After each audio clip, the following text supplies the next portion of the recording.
Well, hello, everybody. Happy Friday. And I hope you've all had a wonderful week and looking forward to a fabulous weekend. I sure am. Getting cold, yeah. It's getting cold, yeah. And today we have with us, Joanne is not going to be joining us, but Melanie from Australia will be.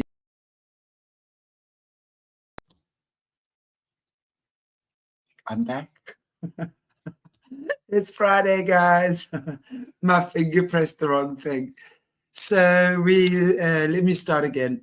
Melanie is joining us from Australia, and she's going to be sharing with us her journey from around the age of literally 2 weeks after she turned 21, when in a freak accident, she was hit by a television set on the head in a local pub on her way to the ladies' room, and just what's transpired there, and how she's had to fight the medical system, narcissistic partner, horrors going through that, going through elective surgery, and the brotherhood protecting their own.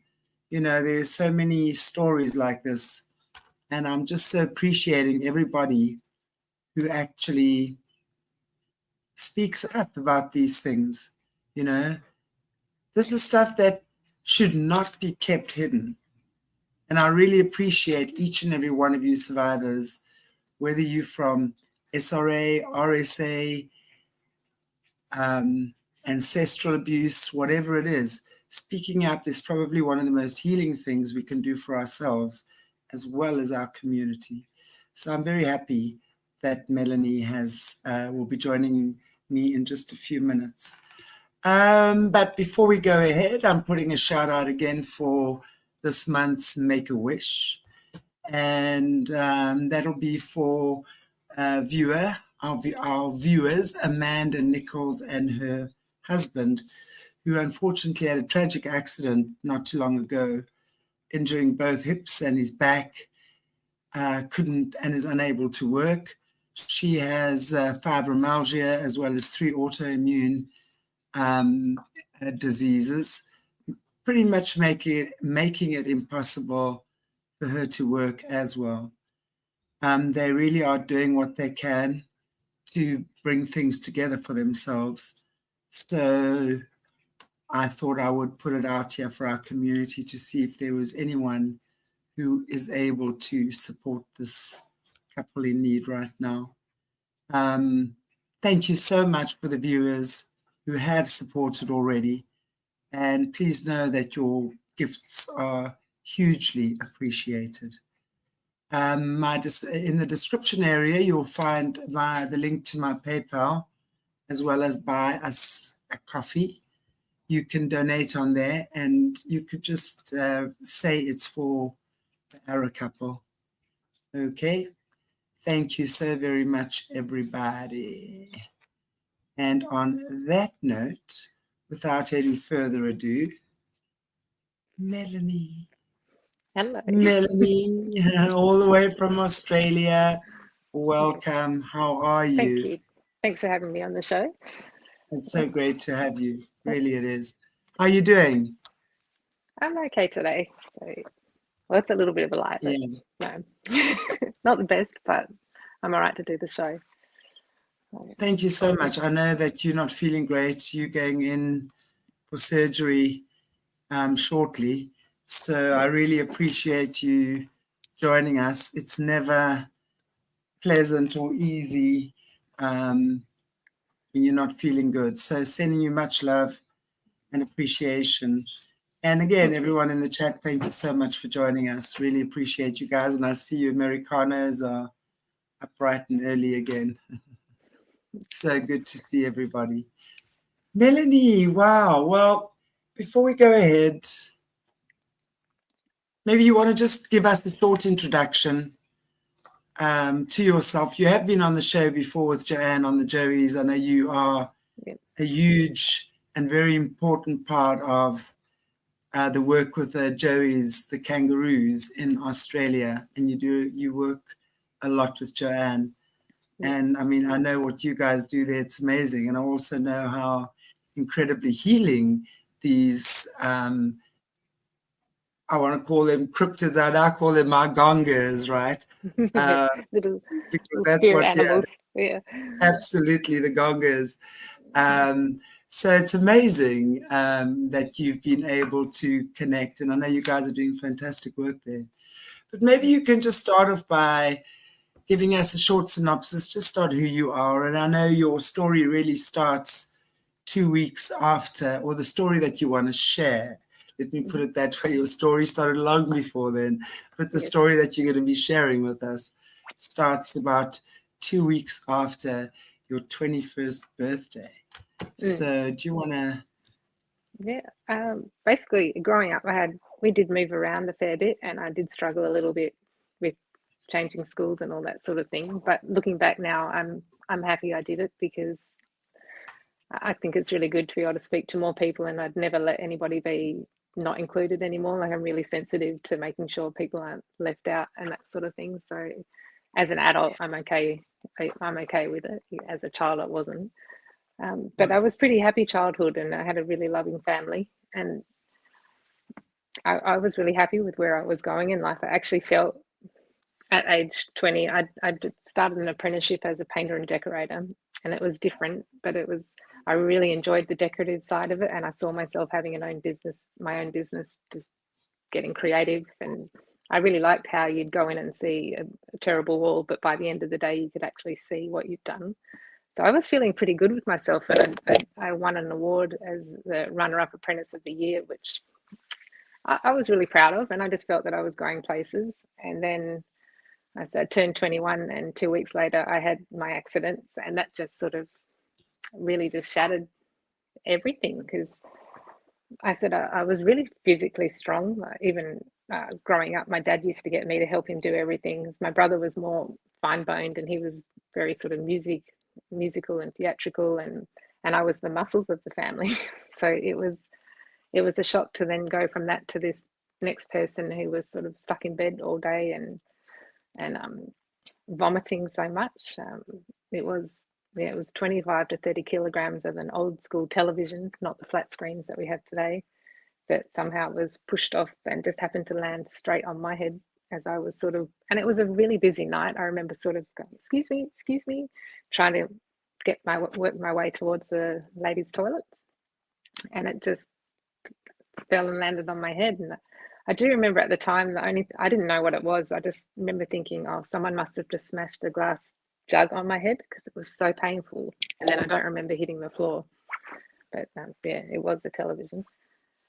And just everything just changed from then, because I didn't think that I wouldn't get better. It never entered my head. I just sort of kept waiting to feel better, and most of my days were spent vomiting, and even I'd gone to the dentist once and was asked whether I was bulimic because of the acid that had sort of burnt so much, and it was now damaging my teeth just from the sheer amount of vomiting that I was doing.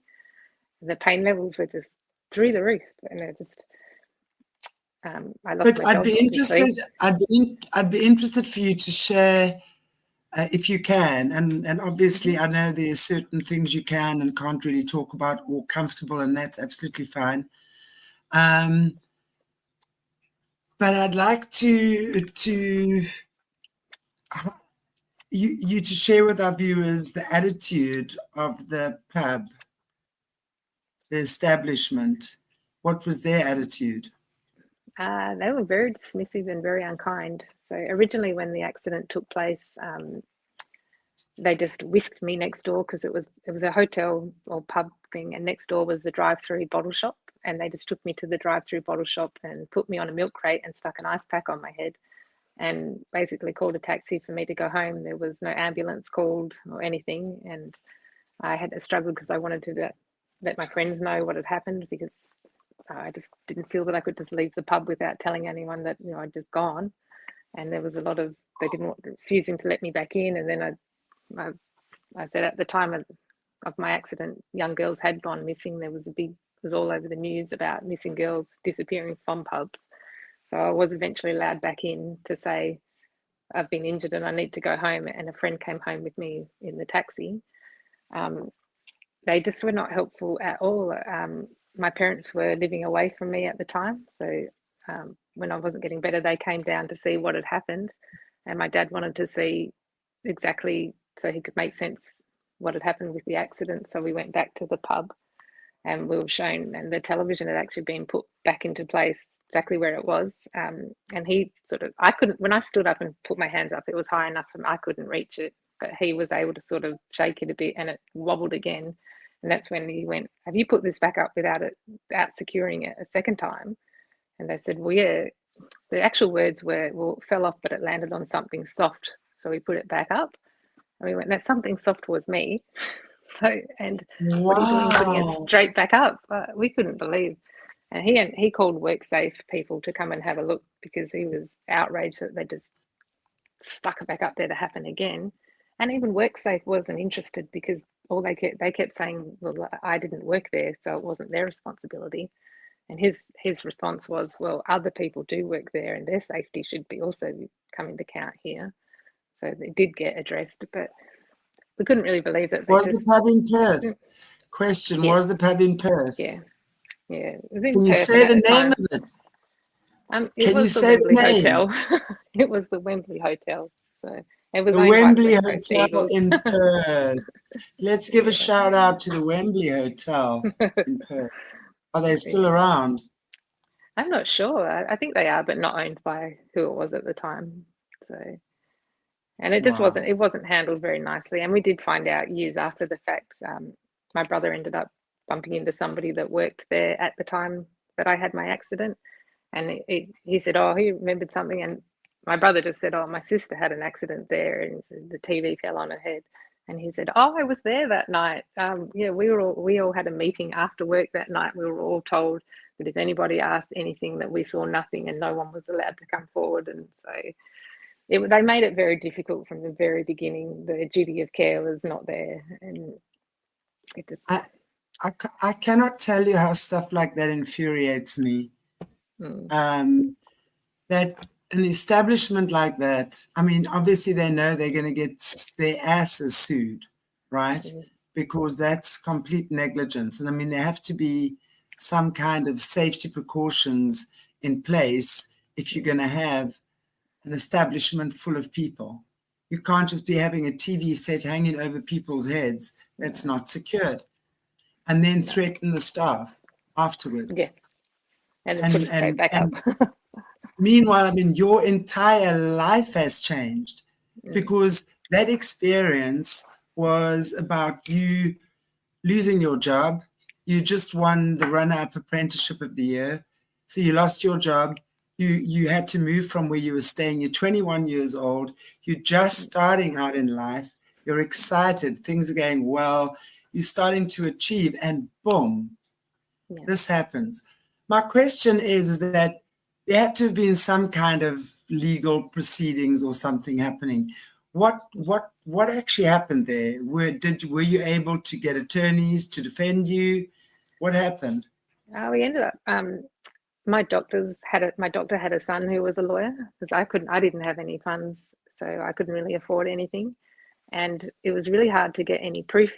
I had to fight that I was even there that night, let alone that the accident had happened.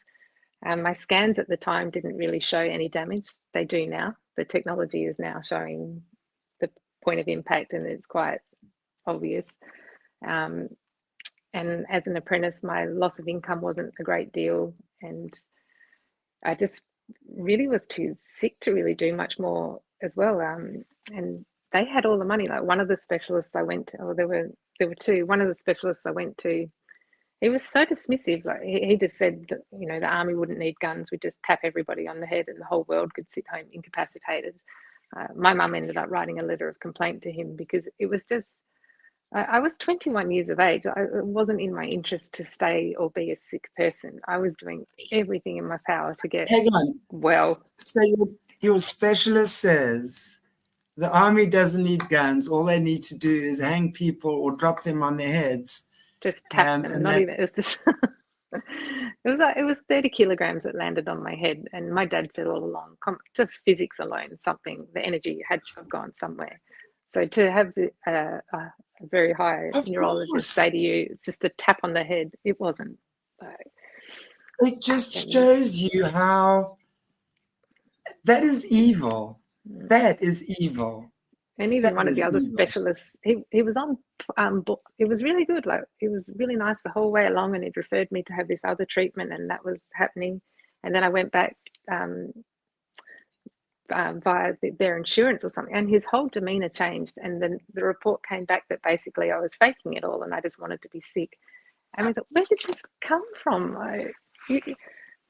What part of me wasn't genuine, and what kind of 21-year-old would choose to stay home vomiting all day rather than being out with their friends and having a life? Like, it just didn't make any sense. And again, years later, we found out there was a thing in the newspaper about how all these insurance companies were paying off the specialists to get these reports, and I just slipped into a time when everything went against me to sort of get anywhere.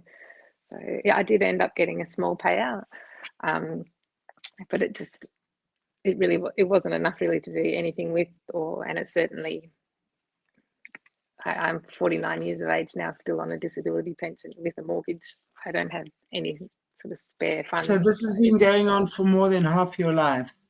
Yeah. Wow. Okay, so backtrack a little bit again.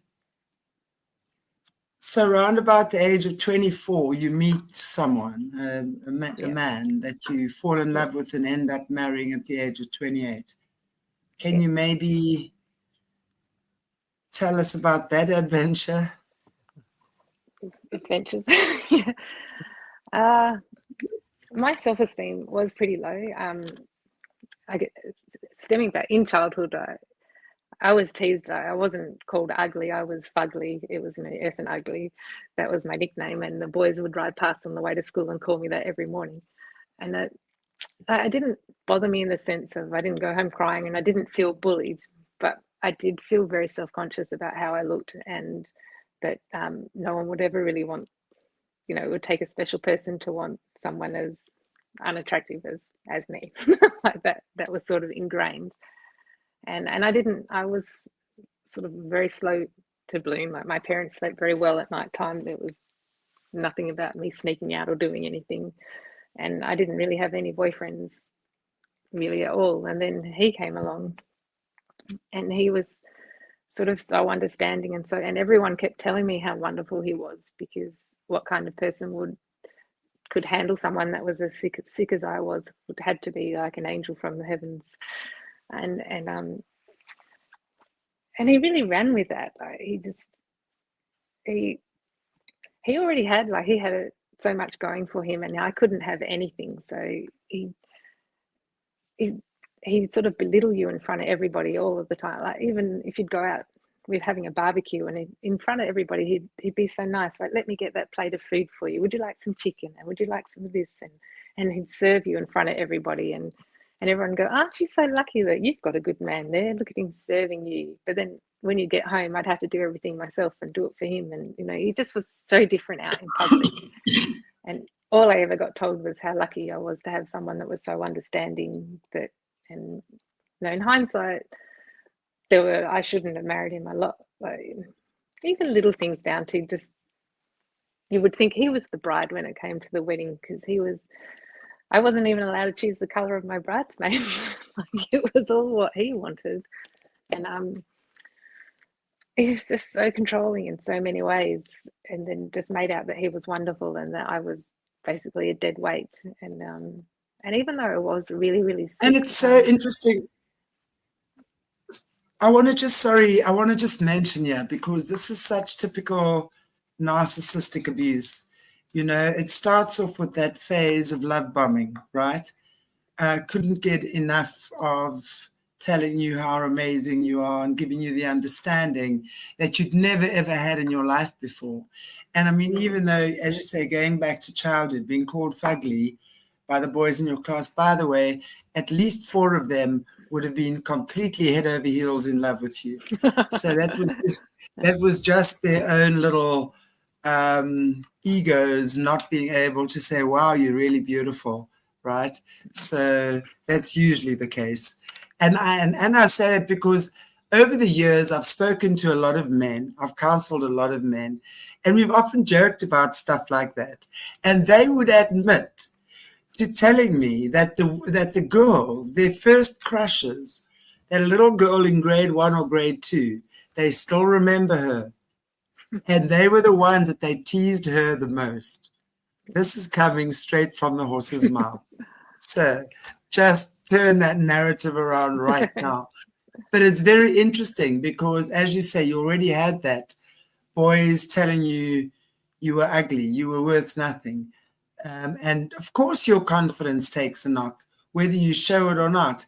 And it just shows how later on in life, when this guy comes, especially when you need him the most, right? There, as Lisa D says, enter your savior.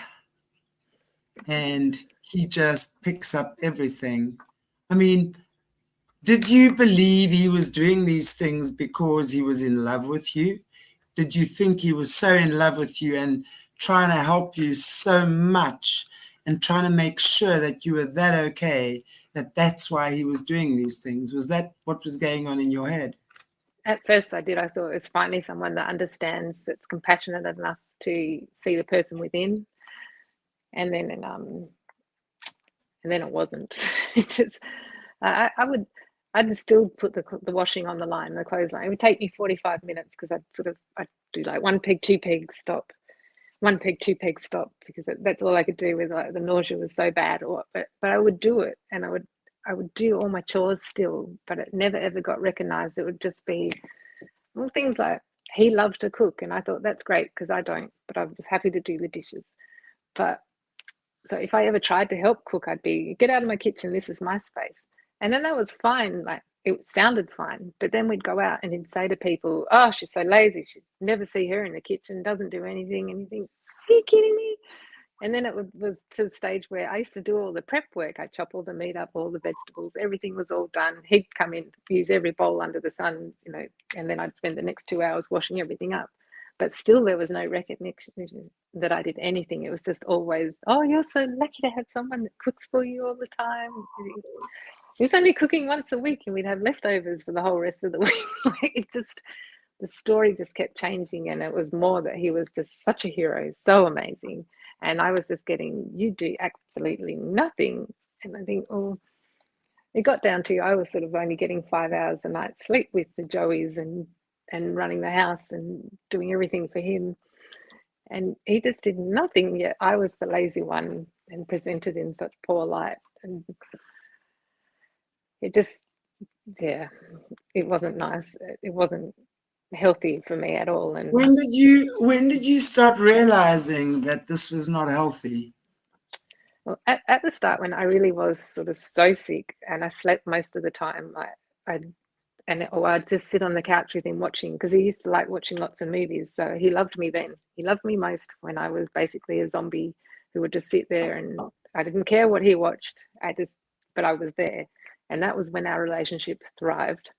And that was when it sort of Isn't really there a name for, come on, guys in the chats, isn't there a name for someone like that? They actually deliberate. It's like you get what you call the feeders, right? These people that are super obese, and yet they have partners that never ever stop feeding them. They just give them food and food and food and food and food. I've seen TV programs on that.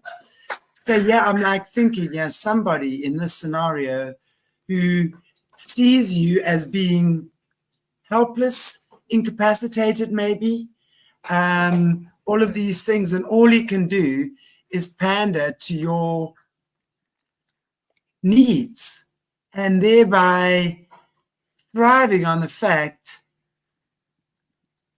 that you are withering. He loves the fact that you're withering. That gives him his power. Yeah. That's so sick. Yeah. Wow. And it wasn't till I actually got put on dexamphetamines to help, because it helped with the fatigue and it helped with a lot of the confusion and stuff. And it was like sort of things shifting in my brain, and I started to sort of see things. And that's when things sort of started really going down, because I actually understood more of what he was doing and started questioning, why are we doing this? What's this about? And I had a bit more energy. It felt like a fake energy, but it was still an energy where I could actually be awake more hours of the day. And that's when things really started going downhill, because all of a sudden I had this personality that was coming out, and he did not want anyone with a personality, let alone an opinion. It just...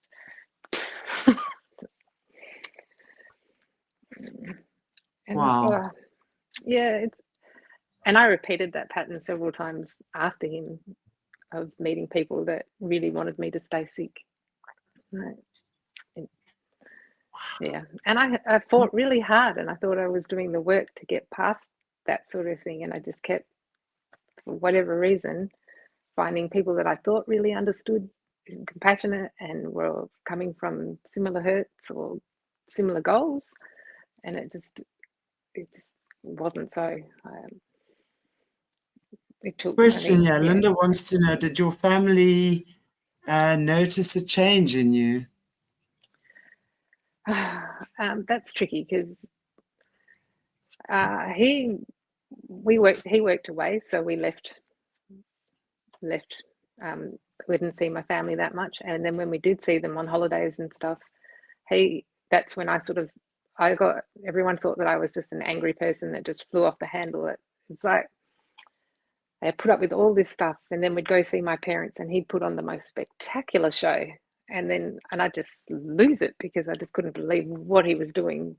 And then they'd all go, "Oh, Melanie, what are you doing? James is lovely. He's got the patience of whoever to be putting up with. I don't know why he stays with you when you're like this." And it wasn't till my marriage ended that they actually, there were a couple of times a bit before when I was able to point out, actually, this is not how it is, and this is bad. And they started seeing a few things he just was really good and way better at me at playing this game that I didn't even really know that I was a part of. And things like, I made stupid comments that I said to my parents in the car with him, if I ever, turn up dead, it's not suicide. I want you to know I would never commit suicide, and I want you to investigate it until you get the answer that proves that I didn't. And who says that?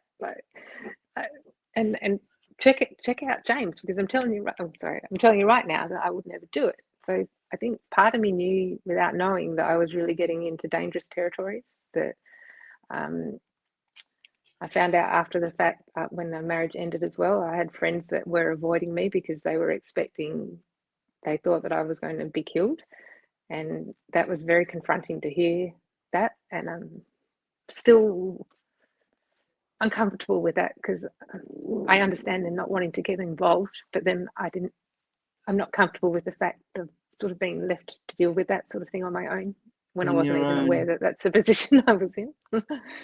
When you say your friends were fearful that you were going to get killed, what were they seeing? He started really, really changing towards the end. We were living in remote country, so we were very close with all our neighbours and things. And one of them, she wouldn't come to my house anymore because she was terrified of him.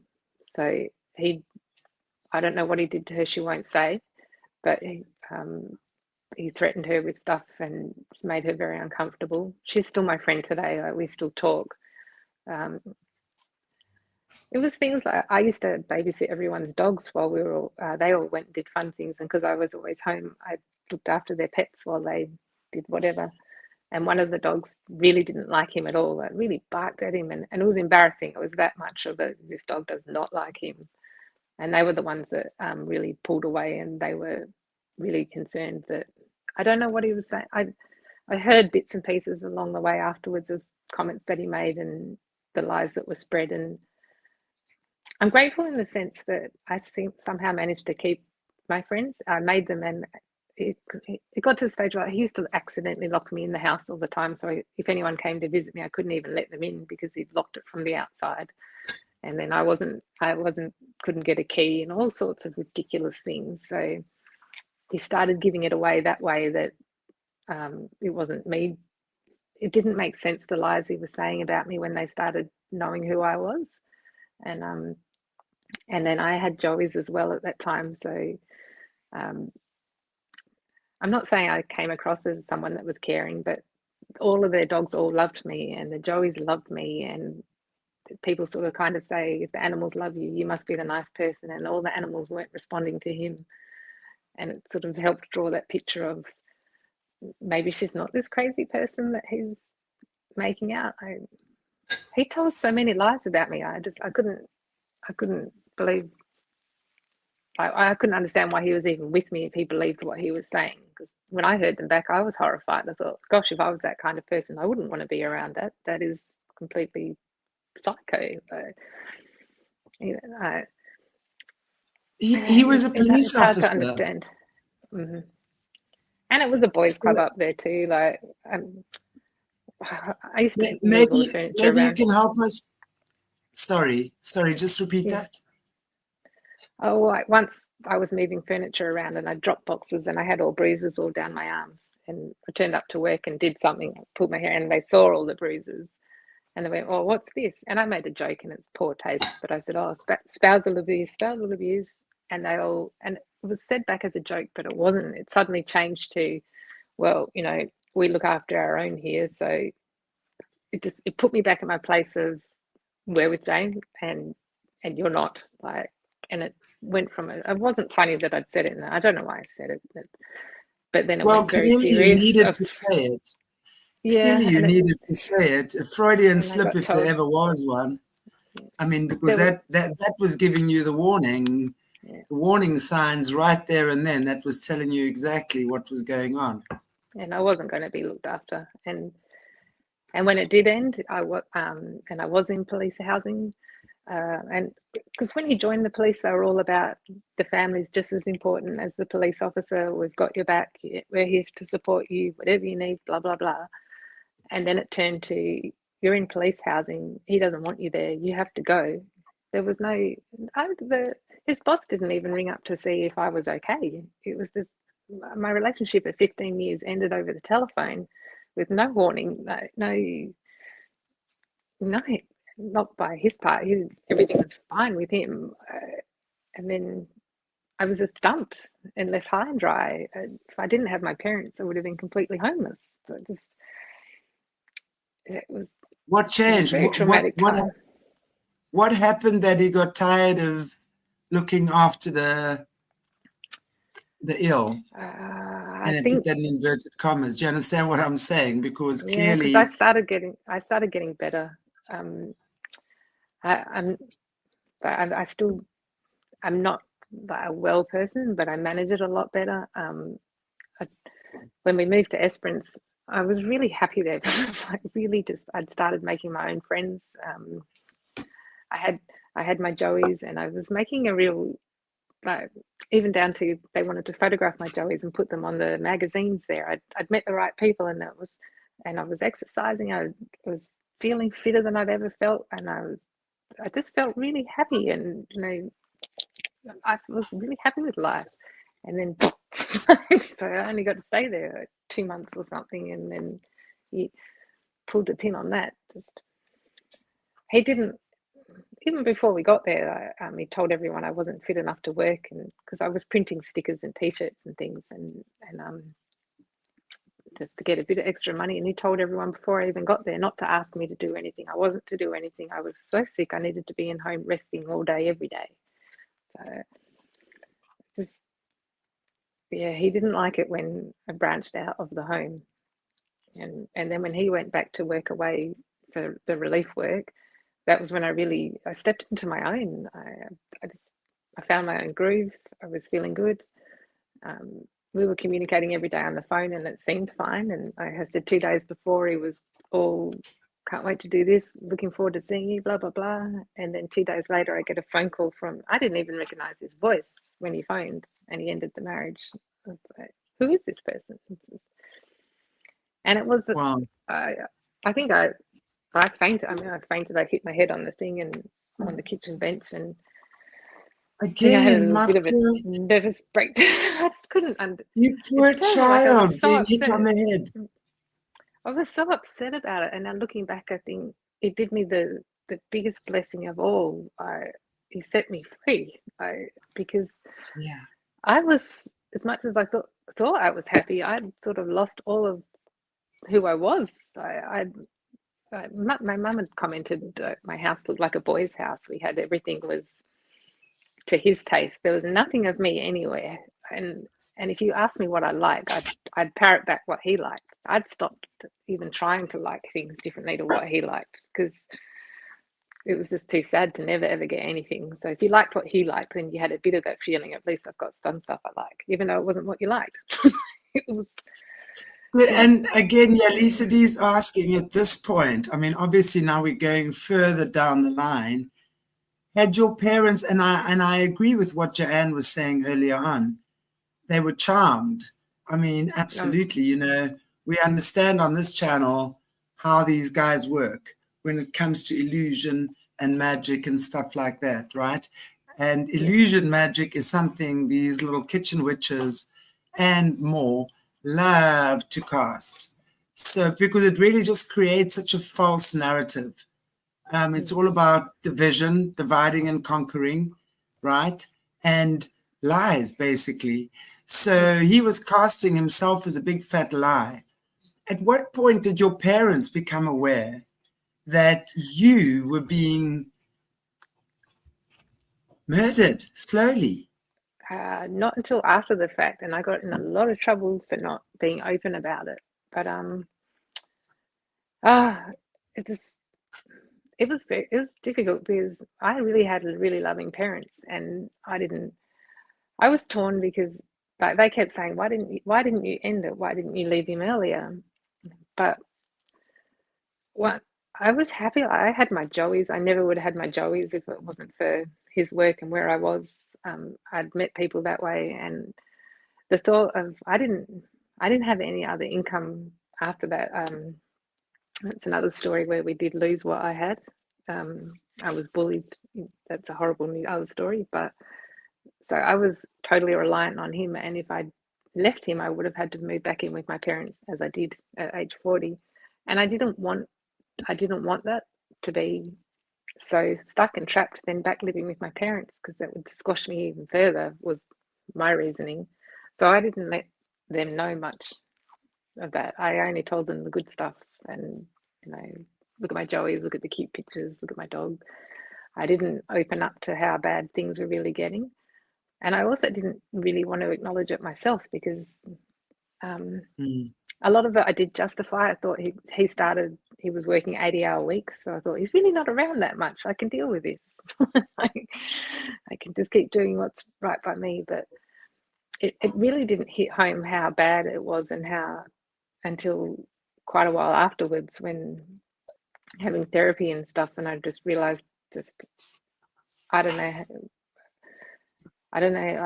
There was only this much of me left. I didn't even, the therapist got me to paint my room, because I didn't even know what color I liked anymore. And she said, you know what, go paint your room, and if you don't like it, that's okay. You can paint it another color.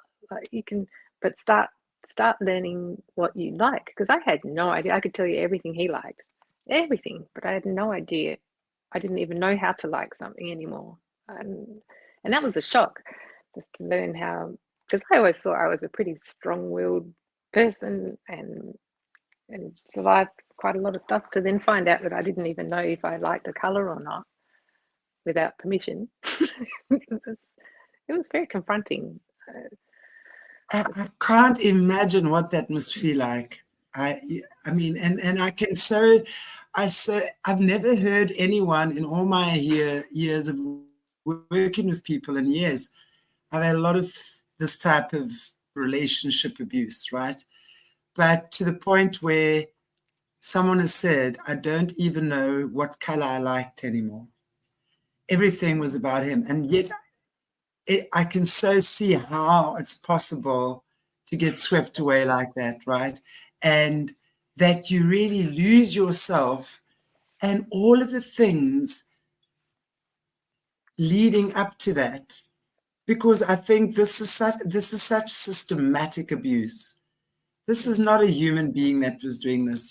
For me, it's the craziest thing to imagine, because I don't believe humans can be this evil, seriously. That you actually take someone you love, you turn them into nothing, and you gain all the glory for that. I mean, that's beyond narcissism. There's facilities for people like that. I didn't even know of that term beforehand. I'd never heard of narcissism. It wasn't on my radar. It's Yeah. and just the effort. Sorry. No, sorry, Melanie, carry on. The effort, like I already was sort of coming from such a sort of lack of energy, low energy. The effort I put into trying to make him happy, because he was never happy, and it didn't matter what you did, like he had less energy than me. And looking back, I think it was because he was putting so much energy into being a person that he wasn't. That took, like, the mask that he wore. So he was, I've just seen it. He was draining your energy. He was completely using you as a freaking energy battery. It's like Caleb Jade was the first person that spoke about soul gems and stuff, and explained it, that I understood it in the sense of how they actually do that, how they drain someone's energy, and they literally use that to power themselves and or their magic, whatever it is they do. And this and Suzanne, just as you put that question there, it was like, did he steal from you? Oh, hell yeah. He was siphoning your energy. And the minute that you stopped, the minute you stopped and you were getting better, he couldn't steal from you anymore, which is why he had to then divorce you. He had he was losing control. Wow. Talk to us. Carry on, sorry. I was sort of arrogant. He started writing other people off, and there was a part of me that thought, oh, he's written that person off, that person, but he'll never do it to me. So I was really blindsided that when it did turn to me, I was, what? I just didn't see that happening. Exactly. The betrayal. It's that betrayal of having him turn on you. And you never expected it, because he was always this person that knew you best, that had your interest at heart. And the thing is, they get to know you so well. They will know spiritual things about you. They'll have little spiritual connections with you. They'll have spiritual intuitions, insights. They'll know things about you. This is how they work. And they creep into every fiber of your being. And it's like they clone you. They try to clone your energy. It's almost like, what is that thing called? A destiny swap, I think I've heard someone call it. Almost like they try and clone you and siphon your energy and basically have what you were supposed to have in life.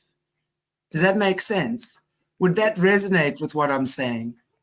Yes, it was like he wanted, like, we'd go to a police do sort of thing, and he'd want me to be nice and funny and for everyone to like me. And that took a lot of energy, just sort of being out and about as well. But then you'd get in so much trouble if they did like you. Like you couldn't win. Exactly. Like, you just had to keep breaking you down because he was feeding off your leash.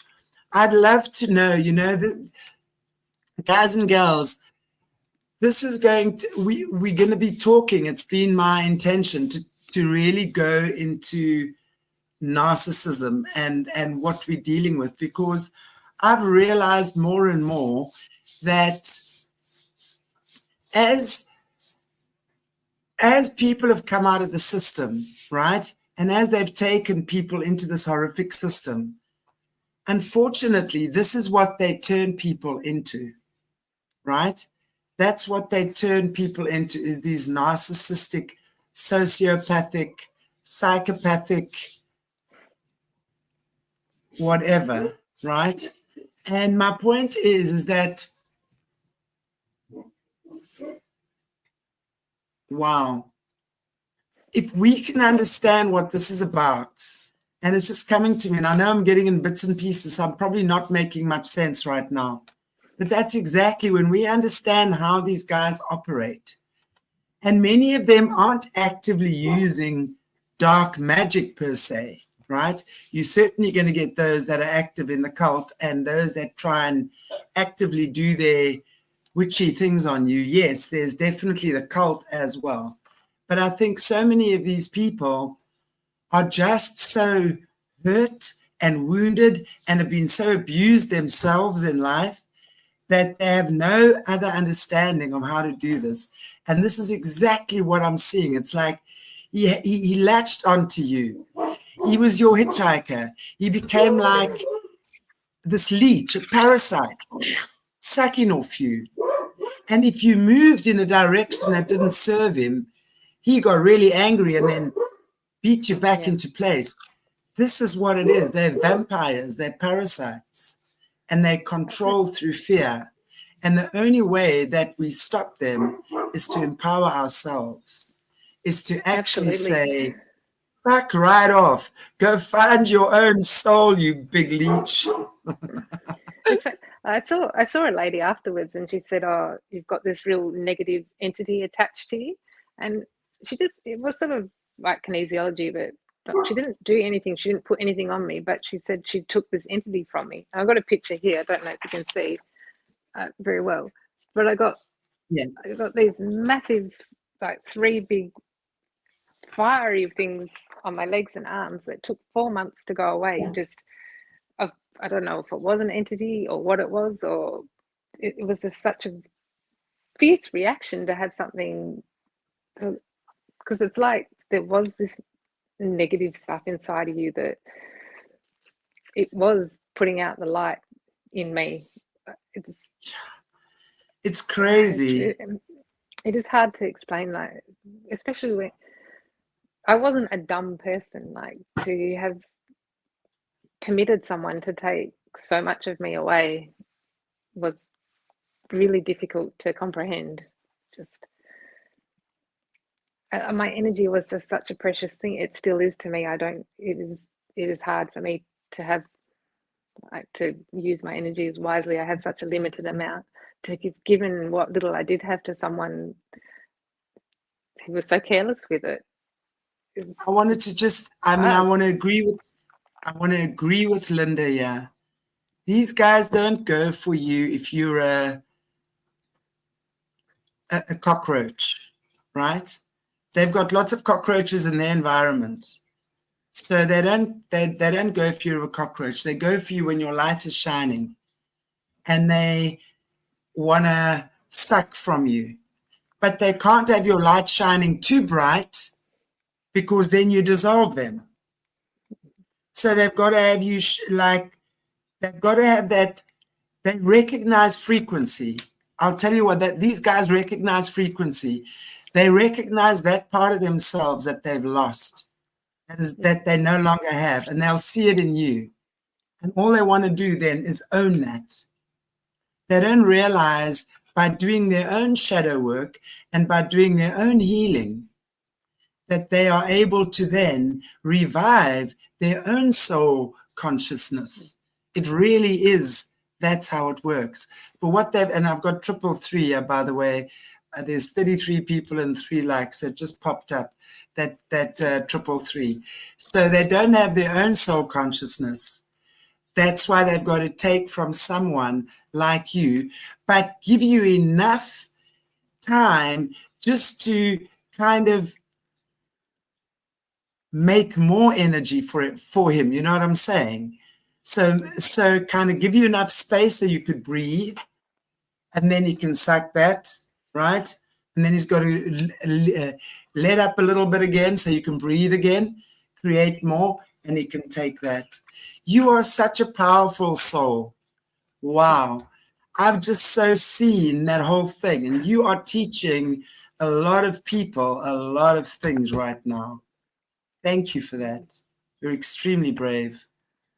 It's sad how many people have such similar stories. That's what scary. Yeah. But not many people are speaking about this. This is a shame for women. Women generally feel ashamed about these things. We don't like to speak about it. We think it's something wrong with us. We think there's something wrong with us because generally we feel many women have been broken down as little girls or in their childhood or young women or whatever. And if we haven't learned to understand the power of the feminine, how powerful we are, you know, and I'm not talking about more powerful than men. I'm just recognizing, we have to recognize that we are creators. We carry within us the creative life force. Now that is power. That right there is power. And that's what they are seeking. And that's why you're going to find a lot of narcissists are leeching on to women like yourself who have that power, have that glow, have that light. But there might have been something that happened that gave a crack in that aura. And that's where they get in. And boy, do they morph in there. And they completely take on that shape. Wow. It's crazy. Wow, wow, wow. Yes. I know that I don't want to go more than an hour with us today, Melanie. So I'm wondering, is there just something that you want to maybe just close off today's show with? Guys, we are going to continue. There's a lot to the story. And it is Melanie's first time speaking up. She's not feeling great. She is going for surgery in a couple of days. So we're sending you our prayers. Okay. And I know that it's not easy for you to talk about these things publicly right now, but I really appreciate you. Really, I do. Is there anything you want to maybe still share with us? Lisa D wants to know if you still hear from him or see him, anything like that. No, it was a very horrible court case that we went through, and that was, he really only spoke to me at court because he had to with a judge. He pretty much, from when he broke up with me over the telephone, he really had zero contact. I was just gone. I had no importance to him whatsoever. He said, he did say that in court that he wanted to destroy me, that was his goal, and he did financially, but other than that, I don't know where he is now. He made it even difficult in court, having to have documents sent to him. He wouldn't give addresses. He made real estate people meet him in a car park because he believed I'd follow them. It was ridiculous. So he has since remarried, and he has nothing to do with me. Poor girl. I hope she's okay. So. Wow. We're going to go in when we chat to Melanie again. It'll either be maybe next week or the week after. We'll just see how things are going. But your surgery, hysterectomy, that sort of stuff, how that came about. But for now, we're going to give you a breather and say thank you so much for joining. I hope that was okay. I was very nervous. Really. Here's a fellow Perth lady, Chloe Locke, healing to you, love from a fellow Perth lady. Hey, I've got family in Perth, y'all. I'm half an Australian myself. Don't leave me out of this equation. Oh, you're all welcome. I'll be visiting you guys soon there, finding those portals. I kid you not. You'll see me appear between those Joeys, that mob of Joeys one morning. I'll just be there. Melanie, thank you so much. Is there anything you want to just end off for us with? Thanks very much for having me. I was very nervous, so I appreciate you walking me through this. And thanks for having me. And we really look forward to having you back, and look forward to having you well and recovered, Melanie. Yes, God bless you. Crossed. Thank you. Thank you so much, everybody. And you guys in the chats, you rock. Thank you, thank you, thank you. Take good care, everybody. God bless you all and have a beautiful weekend.